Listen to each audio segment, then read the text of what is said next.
মৰমৰ ছাত্ৰ ছাত্ৰীসকল, তোমালোক সকলোকে মই অনলাইন ক্লাছলৈ স্বাগতম জনাই আজিৰ পাঠ আৰম্ভ কৰিছোঁ। আজিৰ আলোচনাৰ মূল পাঠ হৈছে মুদ্ৰা আৰু বেংক ব্যৱস্থা।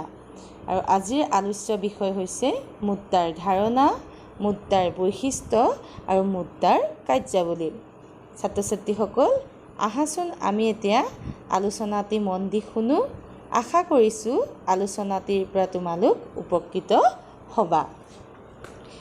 মুদ্ৰাৰ ধাৰণা।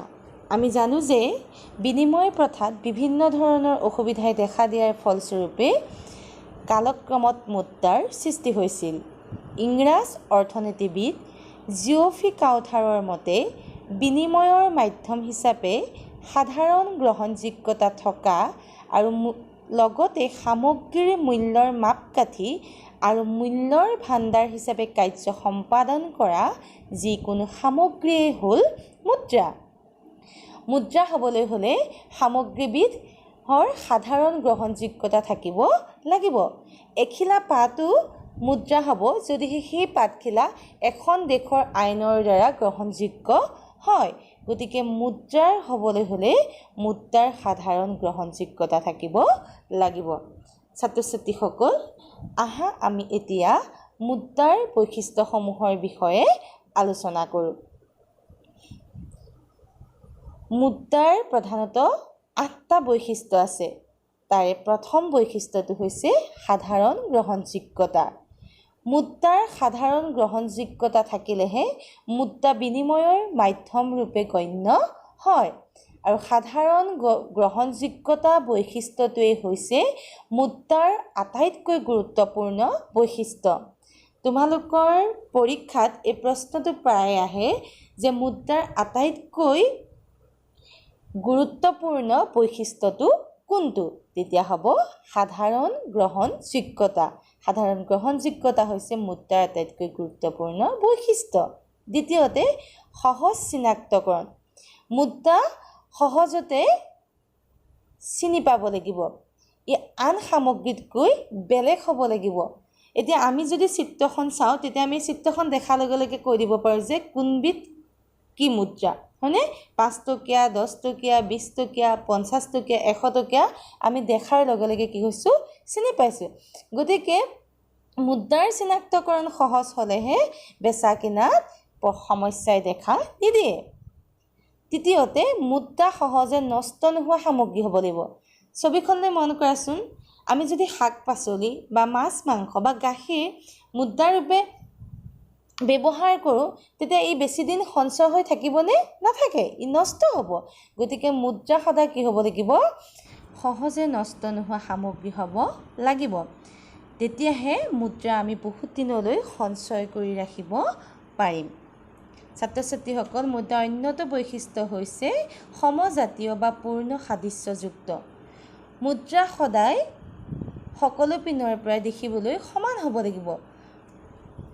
চিত্ৰখনলৈ যদি মন কৰা 500 টকীয়াটোৱেই হওক বা 2000 টকাটোৱেই হওক দেখিবলৈ সমান, কোনোবাটো সৰু বা কোনোবাটো ডাঙৰ নহয়। গতিকে মুদ্ৰা সকলো পিনৰ পৰাই সমান হ'ব লাগিব, যাক আমি কৈছোঁ পূৰ্ণ সাদৃশ্যযুক্ত। মুদ্ৰাৰ অন্যতম বৈশিষ্ট্য হৈছে মুদ্ৰা তাৰল্য গুণযুক্ত। যিকোনো মুদ্ৰা সমমূল্যৰ সা সামগ্ৰীলৈ তৎক্ষণাত আৰু প্ৰত্যক্ষভাৱে ৰূপান্তৰিত হ'লে মুদ্ৰাৰ তাৰল্য গুণ আছে বুলি ধৰা হয়।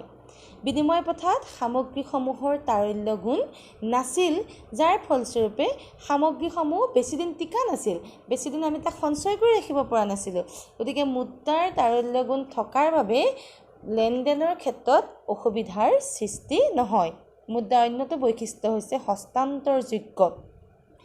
মুদ্ৰা সহজতে ইজনৰ পৰা আনজনলৈ আমি কি কৰিব? হস্তান্তৰ কৰিব পাৰোঁ।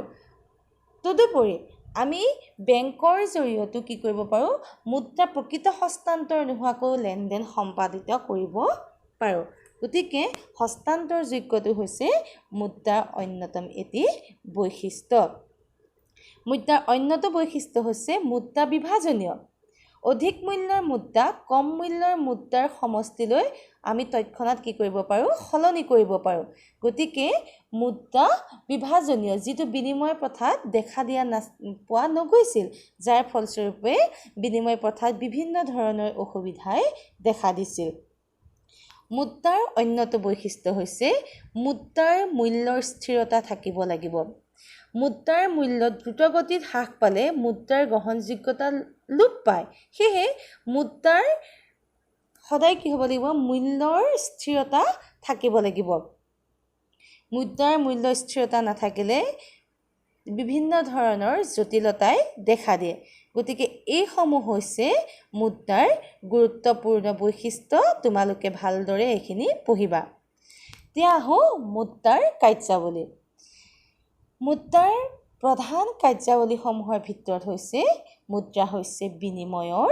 মাধ্যম বিনিময় প্ৰথাত সামগ্ৰীৰ বিপৰীতে সামগ্ৰী বিনিময় হৈছিল কিন্তু মুদ্ৰাত কি হৈছে সকলো সামগ্ৰী আৰু সেৱা কাৰ্যত বিনিময় মাধ্যম ৰূপে আমি কি কৰিছোঁ মুদ্ৰা ব্যৱহাৰ কৰিছোঁ গতিকে মুদ্ৰা হৈছে বিনিময়ৰ মাধ্যম আমি যদি কিবা এটা বস্তু ক্ৰয় কৰিছোঁ তাৰ বিনিময়ত আমি কি দিছোঁ মুদ্ৰা দিছোঁ আমি জানো বাৰু বেজী এটা বা ছাগলী এটা দিছোঁ নাই দিয়া হয় নহয় আমি কি দিছোঁ পইচা দিছোঁ গতিকে টকা হৈছে বা পইচা হৈছে বিনিময়ৰ প্ৰধান মাধ্যম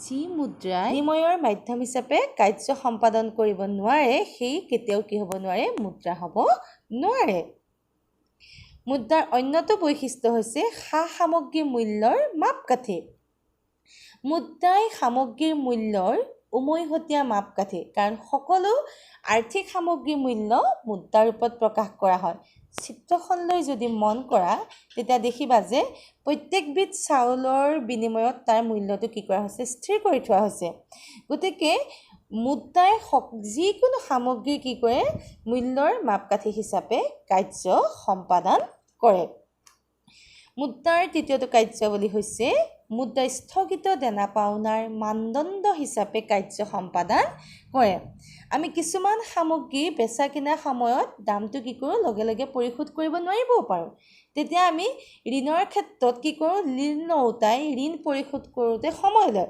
এনেবোৰ ক্ষেত্ৰত ধন আদায় প্ৰক্ৰিয়াটো তৎকালীন নহয় যদিও প্ৰক্ৰিয়াটো কি কৰা হয় স্থগিত কৰি ৰখা হয় সেয়ে সকলোবোৰ স্থগিত দেনা পাওনাৰ মান মুদ্ৰাৰ ৰূপত প্ৰকাশ কৰা হয় মুদ্ৰাৰ অন্যটো কাৰ্যাৱলী হৈছে মূল্যৰ ভাণ্ডাৰ হিচাপে মুদ্ৰাই কাৰ্য সম্পাদন কৰে মুদ্ৰা ব্যৱস্থাত মুদ্ৰা সঞ্চয় কৰি ৰাখিব পাৰি আৰু সঞ্চিত মুদ্ৰা প্ৰয়োজন অনুসৰি সামগ্ৰী কিনিবৰ কাৰণে আমি কি কৰিব পাৰোঁ ব্যৱহাৰ কৰিব পাৰোঁ সেয়ে মুদ্ৰাক সামগ্ৰীসমূহৰ মূল্যৰ ভাণ্ডাৰ বুলি গণ্য কৰা হয় কিন্তু বিনিময় প্ৰথাত কি হৈছিল সামগ্ৰীসমূহ আমি সঞ্চয় কৰি ৰাখিব নোৱাৰিছিলোঁ গতিকে ছাত্ৰ ছাত্ৰীসকল আশা কৰিছোঁ আজিৰ আলোচনাটোৰ পৰা তোমালোক নিশ্চয় উপকৃত হৈছা গতিকে আজিৰ পাঠ ইমানতে সামৰণি মাৰিছোঁ